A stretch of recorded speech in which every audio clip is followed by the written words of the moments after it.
हम सबके जीवन में कभी न कभी ऐसा समय आता है जब हमें लगता है कि अगर हमारी परिस्थितियां बदल जाएं तो हमारी जिंदगी बेहतर हो जाएगी। हम सोचते हैं, अगर मेरे पास ज्यादा पैसा होता, अगर लोग मुझे समझते, अगर मेरे साथ गलत न होता तो मैं खुश और शांत होता। लेकिन क्या सच में ऐसा है? वेदांत हमें एक बहुत गहरी सच्चाई सिखाता है। दुनिया जैसी है वैसी ही रहेगी, लेकिन हमारा अनुभव हमारे नजरिए पर निर्भर करता है। सोचिए, एक ही घटना को दो लोग अलग अलग तरीके से देखते हैं। एक इंसान उसी स्थिति में टूट जाता है और दूसरा इंसान उसी स्थिति से सीखकर और मजबूत बन जाता है। घटना एक ही है, लेकिन अनुभव अलग क्यों है? क्योंकि नजरिया अलग है। उपनिषद कहते हैं कि बाहरी दुनिया को पूरी तरह नियंत्रित करना हमारे हाथ में नहीं है, लेकिन अपने मन को समझना और संभालना हमारे हाथ में जरूर है। जब हम हर चीज को अपनी उम्मीदों के अनुसार चलाना चाहते हैं तो हमें निराशा मिलती है, क्योंकि दुनिया हमारी इच्छा के अनुसार नहीं चलती। लेकिन जब हम ये समझ लेते हैं कि हर परिस्थिति हमें कुछ सिखाने के लिए आती है, तब हमारा नजरिया बदलने लगता है।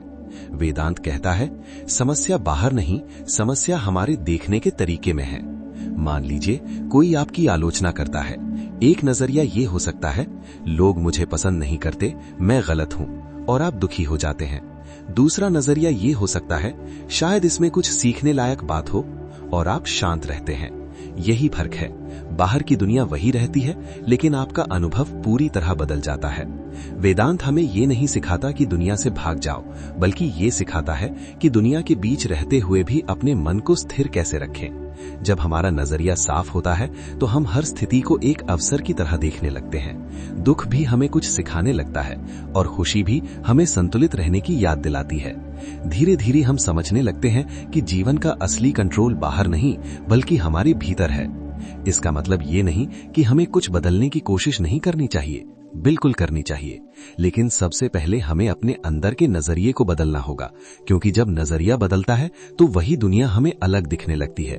और शायद यही वेदांत की एक बहुत बड़ी सीख है। दुनिया को बदलने से पहले अपने देखने के तरीके को बदलो। अगर आप शाकाहार और आध्यात्म को सपोर्ट करना चाहते हैं तो वीडियो को लाइक, शेयर और सब्सक्राइब करें।